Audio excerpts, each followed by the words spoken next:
Hi, welcome to Escape into a Cause, the podcast inspiring Central Texans to turn good intentions into impact. I'm Stephanie Dyer, a philanthropic rookie, learning how to give back with a little help from my expert friends. Together, we'll share stories of local nonprofits, explore ways to connect, and encourage everyone to step up, unplug, and make a difference. Let's dive in and escape into a cause. Hi, I'm Stephanie. And I'm Courtney. And this is Escape into a Cause. And today we're going to escape into carrying hope, where we will learn how they improve lives of youth and families impacted by the foster care system. First, we are going to talk about a topic that matters, and that is giving your money. Yeah. One of the most recent taglines is donors are down, dollars are up. Have you heard this, Courtney? Donors are down, dollars up. So fewer people are donating more money. That's correct. Yeah. Would you care to give a guess? What is the percentage of Americans that have donated once in the past year? 30%.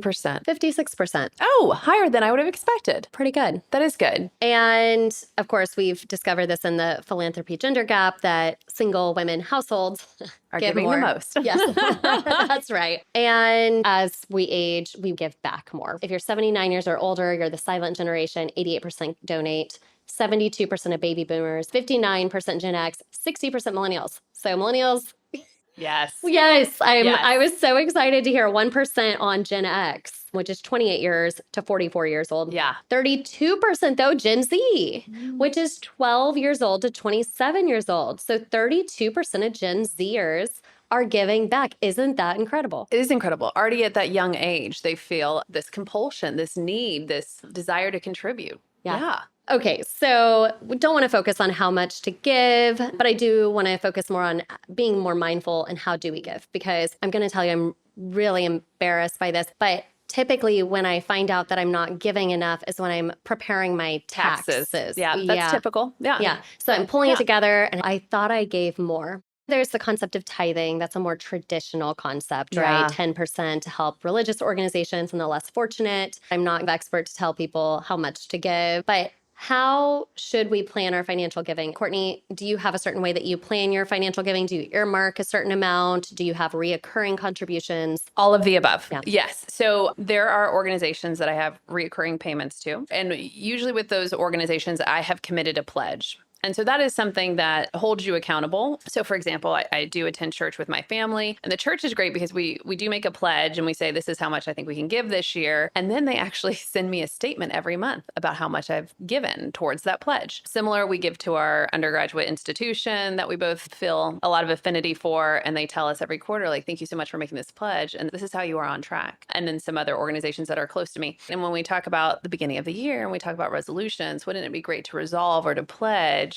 to give some of your disposable income? Nobody should go impoverished because they gave too much. That's not the goal. But the goal is, if you do have money to give, decide how you're going to give it. So talk to your family or to a partner. What are we passionate about? Let's name that. And then let's see how we can tie to an organization that's tied to that passion. And then, great, now that we know what we want to give to, what do we think we can afford? Can we make some type of pledge that every month we're going to give this much? And then you also have a way to budget. You're not surprised by anything. Talking about reoccurring donations, the average reoccurring donor gives about 42% more than the non-reoccurring donors. Yeah. So I think the set it and forget it is the best way to do it. Agreed. Anytime I work with my employer on retirement, it's very easy to set it and forget it. I don't miss it. Yeah. Right? Yeah. I love personal finance. How should we get the best ROI, but also how should we set ourselves up long term? And I think the same can be said about how we give back to nonprofits. So if you look at your charity giving, I think it's smart to think about local versus international. What's our reoccurring of the causes that we really care about? We want to make sure that we're constantly giving to those causes versus, look at the fires that are happening in California, look at Hurricane Helen that impacted so many families. Having that earmark of, hey, I want to give if someone down the street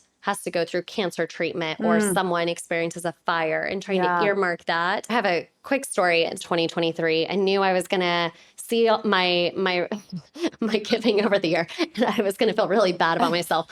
And so December 31st, my kids knew that we were going to sit and watch YouTube videos on our TV about nonprofits, and they were going to help pick which nonprofits we contribute to. So we contributed X amount of dollars among like 5 different nonprofits. That's great. And Connor, who was, I guess, 10 at the time, went to the pediatrician a couple days later, and she's like, "Oh, are you bummed out you're having to go back to school?" And he was like, "No, there's some kids that don't go to school," because we gave back to a girls' community in Africa, right? I love it. And so just that gratitude and having them watch the YouTube videos with us. It was kind of silly, but I loved the intentionality of us getting together, sitting down and talking about it, going back to starting young, right? Getting your children involved in whether you want to talk about how much you're actually giving or whether you just want to say, "Hey, what is the percentage? Let's pretend we have $100. How much do you want to give to each of these?" So anyway, hoping that everyone figures out a system that works for them better than December 31st, looking on YouTube. Hopefully we explore some nonprofits where everyone wants to sign up for a recurring membership and give back. I think that should be part of everyone's personal financial planning if you can afford it, if you can give back. And if I can do a small plug for Austin Community Foundation. So if you do have a higher level of disposable income and you and your family are wondering, we would like to give more considerable sums planned out on an annual basis or include it in your estate planning, which I think is a great way to give back to nonprofits. Talk about it set aside and forget about it, but to leave some kind of gift. Austin Community Foundation is a great place to start if you want to create a family foundation or if you want to plan that type of significant giving. And again, you're able to do so. They're a great resource in our local community. Okay. I love that. Austin Community Foundation. That's right. Thanks, Court. Thanks, Steph. We'll be right back. Escape into a Cause is sponsored by Nightlight Insurance Agency. You know how a nightlight gives you comfort and peace of mind in the dark? That's exactly what Nightlight aims to do. Guide you through life's uncertainties with personalized insurance for your home, auto, business, and more. Nightlight Insurance strives to provide its clients the best coverage at the best price without sacrificing on customer service. Here's what one client had to say. Nightlight was able to lower our car insurance significantly, answered all our questions, and returned our calls promptly. Very professional, would highly recommend. So it's no surprise Nightlight has a 5-star rating on Google. Nightlight also makes this podcast possible by covering production costs so all other sponsorship dollars and gifts can go directly to nonprofits and volunteers. And as part of their mission to give back, Nightlight proudly donates $1,000 to every nonprofit we interview. If you are a sponsor interested in giving back to our podcast, please find us on social media and let us know.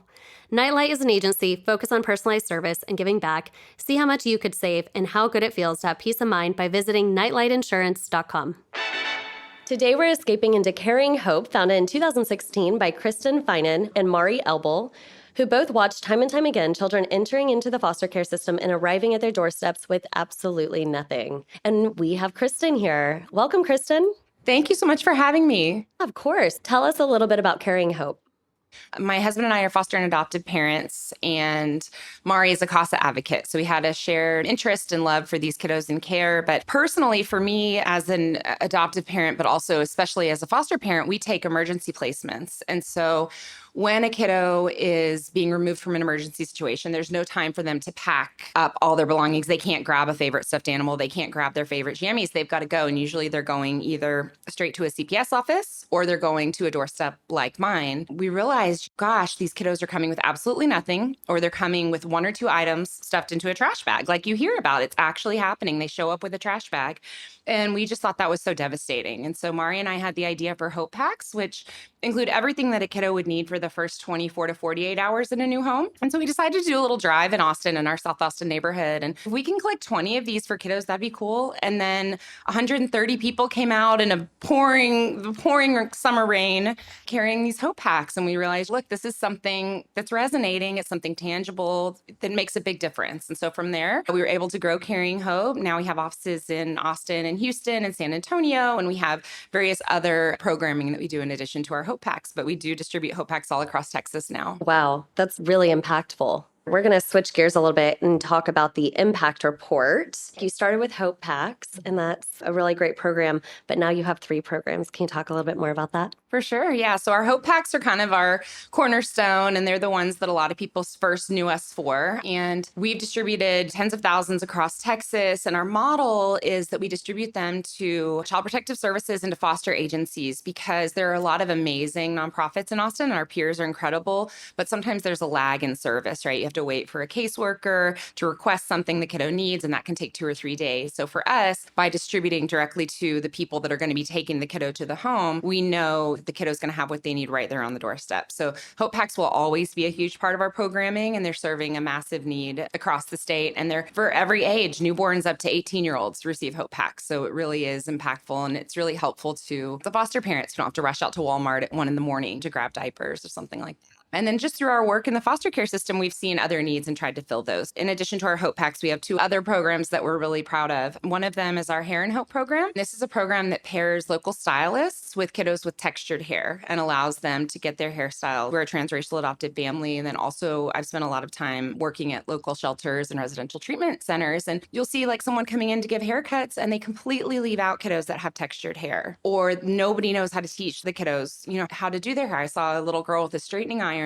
actually burning her hair off because she didn't know how to do it. No one was helping her. Now we're able to partner these stylists, so we fully compensate them for their services. And it's really become like a bonding and mentorship between the stylist and the kiddos. It's really special. And then our third program is our Hope's Home, and that's residential housing for kiddos that are aging out of care, because we realized while we were helping and getting involved with the kiddos that were in care, there's a lot of needs once they exit and there's no safety net. 50% of kiddos that are aging out become homeless within 2 years. And that just was unacceptable to us. We were seeing this happen to kiddos that we knew, and we just had to make sure that they had a place where they could stay, but also people to help them navigate what it means to be an adult. Yeah, what an amazing impact. And 30,000 Hope Packs since inception, right? It's pretty crazy, actually, that it gives me goosebumps because it's been almost 10 years. But, when you think about the numbers and the fact that we've been able to distribute statewide, it really is incredible. And that's really because of the Austin community. Every single person that has put together a Hope Pack with their kiddo and brought it to the office, that's the reason we have those numbers. Yeah, and I didn't know 22,000 children in foster care in Texas this year. And Caring Hope has impacted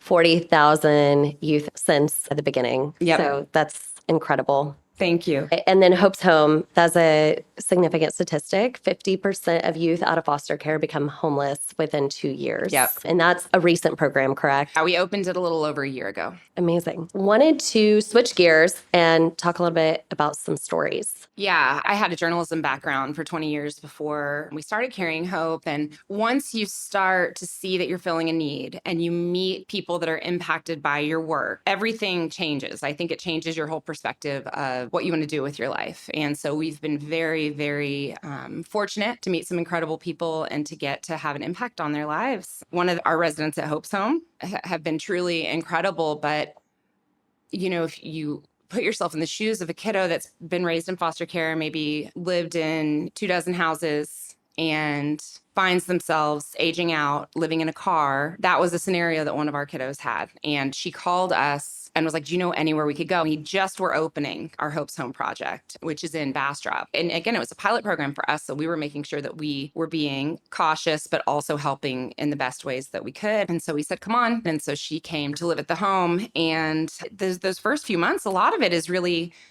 she didn't have a winter coat. She didn't have shoes that she could even wear to work. She didn't have a driver's license because she'd never had a car. So we got a donated car. And then we sat with her while she took driver's ed. And then she actually used the car to get her license. And the baby steps that you have to take if you haven't had health care for several years, even wrangling what that means to navigate Medicaid just to get a checkup, or just to get the shot you might need at a certain job. And so it was a really eye-opening moment for me and for Mari, my co-founder, just to see, how would these kiddos have a chance if you don't have anyone to help you, if you don't have the $30 you need to even pay for getting your license? You're completely out of luck if you don't have a safety net. And there's so many children's programs, and we talk about children so often and helping children, but those first years into adulthood as well are really impactful. And so I'm really glad that you're addressing that gap. Yes. Well, and this kiddo that I'm mentioning, it's kind of like phases, really, right? You're like, okay, let's get basic needs met. Let's get you clothes. Let's get you to the doctor. Then you're like, okay, let's get you a license. Let's figure out, what do you want to do? Yes, you need to get a job soon. And she did. And she was a manager at P. Terry's and did an amazing job there. But we said, what is your broader goal? And she finally was like, well, I just never even considered this, but I kind of want to go to college. And we said, it's not that hard. I got my master's only 2 years ago. So I actually have navigated it recently. And I was familiar with the steps, having done it. And I was like, well, let's just start with the application. So she filed the application. She's like, okay, well, now I got to do an essay. She wrote the essay. It was beautiful. One of the most beautiful essays I've ever read. We do the FAFSA, and she got in, and she started in January. Oh, that's incredible. And she's thriving. And seeing her be able to live a life she dreamed of just makes everything worth it. We're so proud of her. And those are the kind of stories we get to have a small part in. And it's incredible. These kiddos let us enter their lives and become family. And it's life-changing for everybody. Yeah. I love to hear that. And I know that also Hair and Hope is really dear to your heart. Do you want to speak a little bit more about that? Sure. Yeah. Mari's always like, this is like your pet program. And it is. I'm really, really very deeply committed to it and very passionate about it, because when we started as foster parents, we would get critiques about the state of our girls' hair. And at first I was like, I don't know. I don't know what I'm doing. And why is this a big deal? You know, I mean, she's eating, she's beautiful, she's clean, but I didn't realize how important it is. And I didn't realize, I mean, hair is a girl's crown. It says so much to them about how people care for them when they're enabled to express themselves through their hair in the way that they want. And that was a learning curve for me. And once my eyes were open, I was like, oh my gosh. And then you walk into a shelter and you're seeing all the girls wearing bonnets or wearing hoodies because they're ashamed of their hair. And I was like, gosh, there's got to be a better way. But then people would expect stylists to just donate their time. Well, these stylists take 6 or 7 hours. They can't block out full days for volunteer projects for these kiddos. And so that's why we came up with this model where we fully pay the stylists. And the stories for that have just been really, really heartwarming too, because we've had kiddos on graduation day that weren't going to take pictures because they were ashamed of their hair, and then took the most beautiful pictures, beaming smiles, because they were excited about how they looked, and it changed their whole personalities. We've had kiddos on the flip side that have had to go into court and face somebody that abused them in the past, and it gave them the confidence to go in and say to the judge what they needed to say. And that's really what we're all about. And we even had a really full circle moment where one of our Hope's Home kiddos, who grew up in the system, came to live with us. She called me because she was paying $40 a day for a tiny room in a home at an Airbnb. And so we said, well, if we have space, if you want to come. She came to live with us. She grew up in the system, but was a certified stylist. And now she styles kiddos in the hair program. And so that was Full circle. so full circle. Yeah. She can speak to them about what they're going through too. It's been really beautiful, those connections that she's making too. Okay, so the 3 programs, all amazing, but that Hair and Hope program actually really resonates with me and speaks to me. Hair and Hope has served 100 children. Are these primarily girls? Yes, it's primarily girls. Yeah. Yeah. I cannot speak to textured hair, of course. I don't even know what that entails, living a life with textured hair. Significantly more work than the non-textured hair. But what I can speak to is the very strong link between a young girl's confidence and her relationship with her hair. Mm-hmm. I had frizzy hair growing up, and the amount of comments I had of, it doesn't look like you brushed your hair, or it looks disheveled, even though I brushed it when it was wet, right? And I remember the first time, my 11th birthday party, where I finally got a blowout in my hair, and I looked in the mirror. Mm-hmm. And I read, imagine a world where every young girl looks in the mirror and sees not just her reflection, but her undeniable potential. It's about seeing yourself in a different light, building that confidence. I have had one paycheck where I asked for an advance for cleaning my mom's boyfriend's house every week. And the only time I've ever asked for an advance was for a hair tool, right? That's how connected I was to my hair. Mm-hmm. And girls everywhere, the confidence level is so low. I've gone to a finance summit. Men were asking, how do we help women in the workplace? What I don't think they understand is you help by funding programs like this and helping build confidence while they're girls, because that confidence speaks volumes in your career as you grow older. And I think that confidence with a little girl's hair, I don't know, it really moves me. So I'm really happy that you're doing that. Thank you. Yeah. I mean, I think that's the thing. It's like, if you don't know much about it, or it's not something that's impacted you personally, at first you're like, there will be people, and I can tell their reaction is like, this seems frivolous. Like, of all the things, and even kind of me at first being like, why are we focusing on this? I mean, she ate, she had a bath, whatever.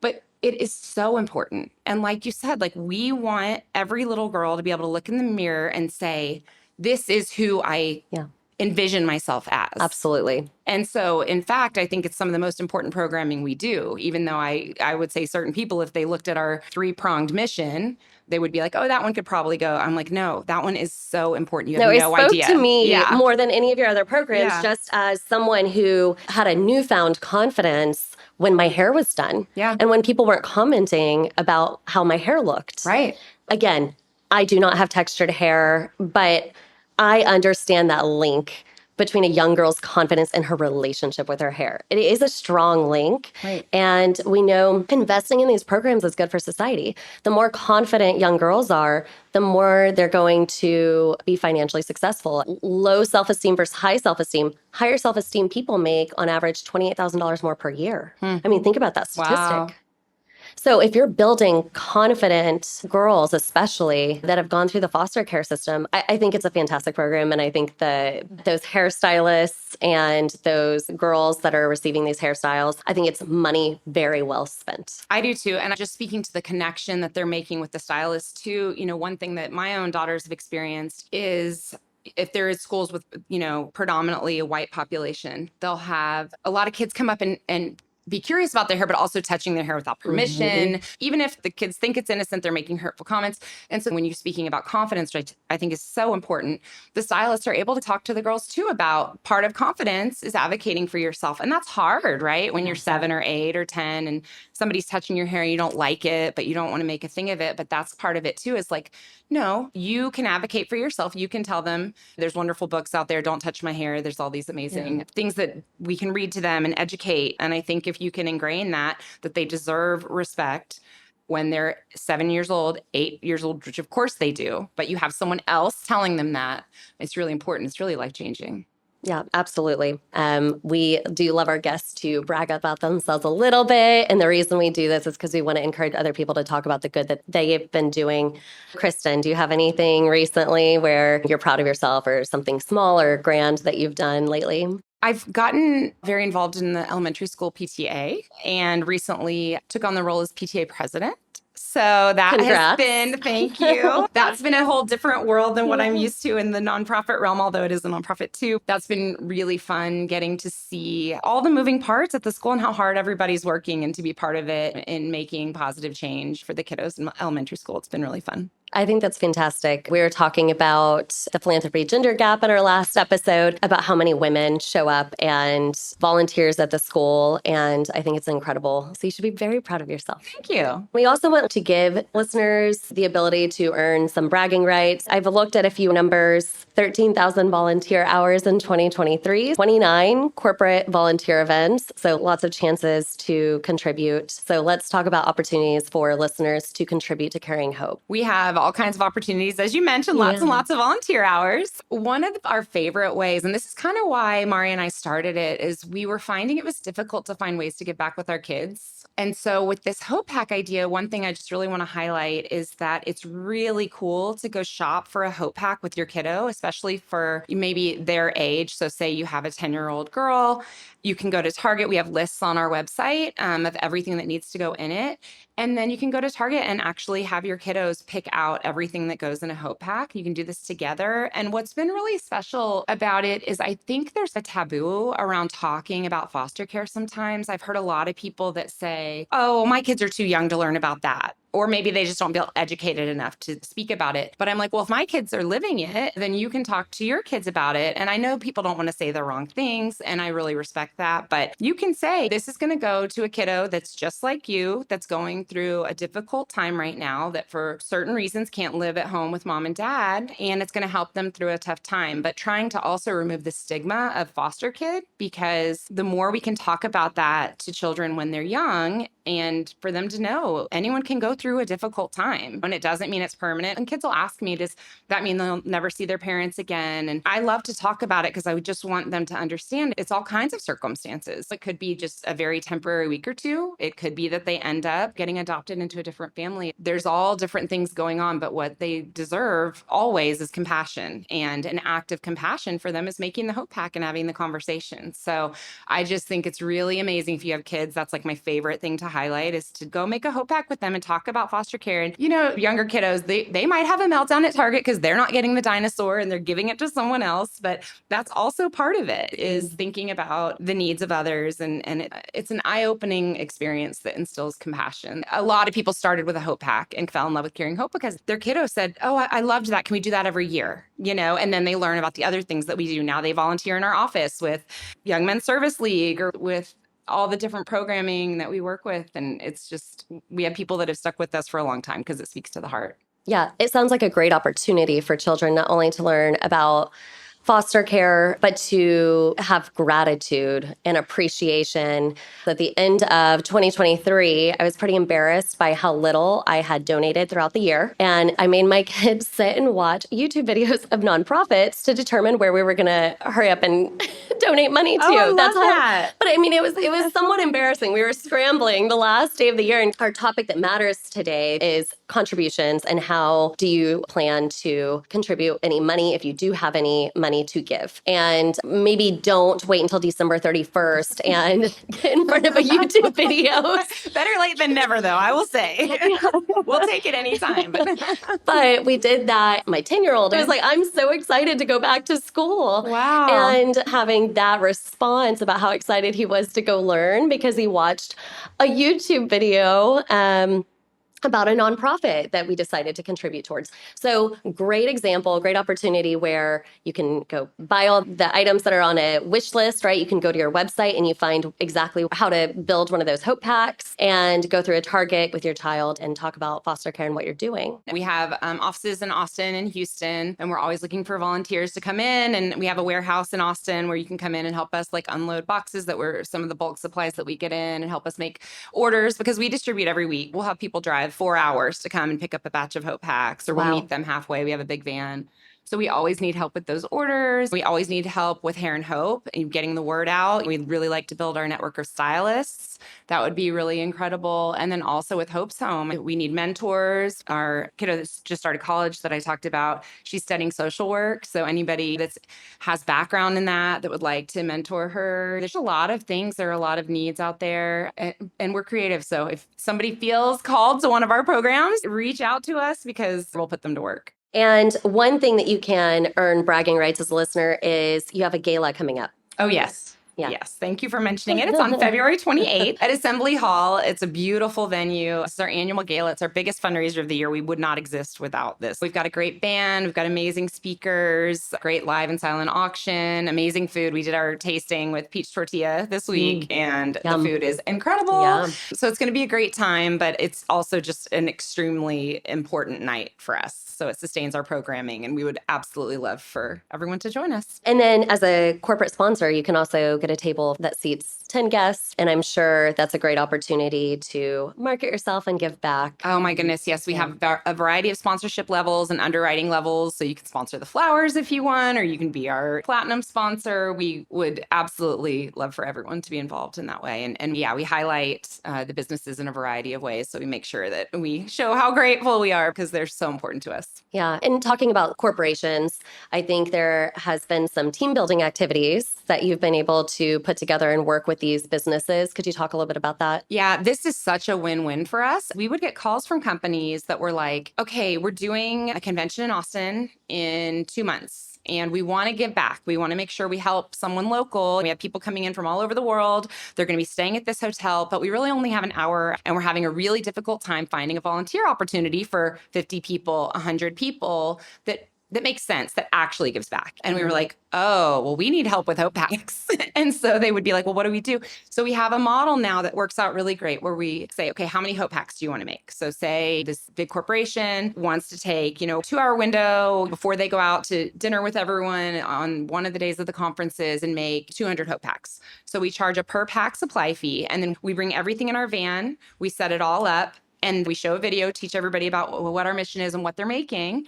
And within an hour, we'll have 200 Hope Packs made that we needed for distribution the next week. And it's such a win-win. It's been so amazing. And what's really incredible is the people that we meet. So we'll be telling our stories and talking about the kids that we serve and what they've been through. And you'll see someone in the back of the room with tears in their eyes. One came up and gave me a hug and said, nobody knows this about me, but I was in foster care as a child. I had another woman once, she walked up to me, she said, I've always been looking for something that spoke to me and I never could find it. And this is it. And then also just the connections that spiral out. One of them, who's become an amazing supporter of ours now, he came up and he was like, what do you need for Hope's Home? And I was like, more houses. And he was like, do you know how to do that? And I was like, no. And he said, well, I do. And now, we're talking to him about how we could do expansion on our acreage out there. And you just never know. So I do very much believe in putting things out into the world. If you don't say it, no one's going to know. If you're at these events, you've got such a large audience that every time something incredibly moving happens, people are coming up to you in tears. People are saying their life might have changed course a little bit. Like, that's So impactful. incredible. Yeah. I love to hear that. And that's the mission behind Escape into a Cause, is so that people can listen to different causes and find the one that they connect with most. And I think a lot of people can connect with this idea of supporting children who are going through a challenge in life. And I think it's incredible what you and Mari are doing. Thank you. That's part of the thing we try to highlight with the Hope Packs. It's like some of these kiddos, when they get the Hope Pack, they want to keep the tags and they want to keep the hangers because it's the first time they've ever had anything brand new in their life. I mean, the realm of experiences that these amazing kiddos have had and what they've had to overcome is just so eye-opening. It's just so devastating sometimes. And I think once you're aware of the needs and you're aware of what is going on, you can't help but want to try to fix what's broken. You can't unsee some of the things that you see and that you hear. And then when you realize you have the capability, even in a small way, that's an honor, right? And I think that's what anybody in nonprofits, and it's exactly what you're doing here, is just to give an opportunity to make it better. Yeah. And talking about fixing things that are broken, I know that you have a few things that are top of mind right now. And one of those is legislation related. Did you want to talk about that? Yeah, I mean, again, it just goes with like putting it out into the atmosphere. Yeah, I don't I know love anything it. about this, and I'm learning now. But a big thing I think about why Caring Hope has been successful is Mari and I try not to let ourselves get too scared. If I could figure it out, let's jump in. And even with forming Caring Hope, it was very grassroots to start. We had to take it step by step. I was buying books at Barnes & Noble about what the process was. And to there's start going to be a moments where nonprofit. you're uncomfortable. You don't know what you're Yes. doing. I decided to do this podcast without thinking about the fact that I hate a mic in front of my face. So Are you being getting used to it? slowly, but getting out of your comfort zone Yeah. allows you to grow. Yes. And the work that you've been doing is phenomenal. So as we've gone, we're like, okay, well, there's a need. Let's at least try it and see how it goes. So with the hair, what we've realized is there's legislation around foster care and what those needs are for kiddos, what protections are, but nothing specific to hair, saying the kiddos need to be able to access proper hair care. And so I've been working with an amazing bill writer. She's written 2 other bills that were signed into law, and she's helping me with the wording. But our hope is that in this legislative session, we can get the verbiage changed and get a law passed that will protect kiddos in foster care and ensure that they get what they need for their hair, in addition to the other basic needs. Yeah, that's incredible. So anyone with expertise around this, to please reach out to Caring Hope. Is that right? Yes, Yeah. absolutely. I mean, we really could use all hands on deck because, again, it's not something I envisioned us doing, but when we saw there was a gap there and that would allow us to protect kiddos across Texas, we really need to do it. I think that's incredible. And then you also are thinking about starting a gelato shop. Is that right? I'm wanna so happy to talk about this because it's so fun. hear about this. Okay, this is part of the thing too. It's a heavy topic, foster care, right? You can have days that are really down, but we try to have fun too. A friend of mine, and he's a prominent chef in Seattle, we recently purchased this food truck park in San Marcos, and the vision for it is to transform the existing house on property into a gelato shop where kiddos that are aging out of foster care or that are in foster care, if they're of age, can come and work, serve gelato, have a great job, a great experience, be trained on this, something they can use in the future, and then we're going to give a percentage back to Caring Hope. Love it. So yeah, I mean, if you like gelato, this is an easy way to give back. This is Just a very come. easy. I am all in for giving back if I get gelato. Exactly. So yeah, we're just trying to get the build out going now. We have the existing property, so it's really not that big of a lift. We just need to get the cases set up and get some flavors named and get signage and murals. So anybody that wants to be part of that, it's really fun. Just someplace that's a joy for the kiddos to come and work every day. That's the vision. That's great. And either expertise on that front or just donate. Yes. Right? Yeah. We need about $20,000 for the build out. We have the equipment. We just need to get it shipped in.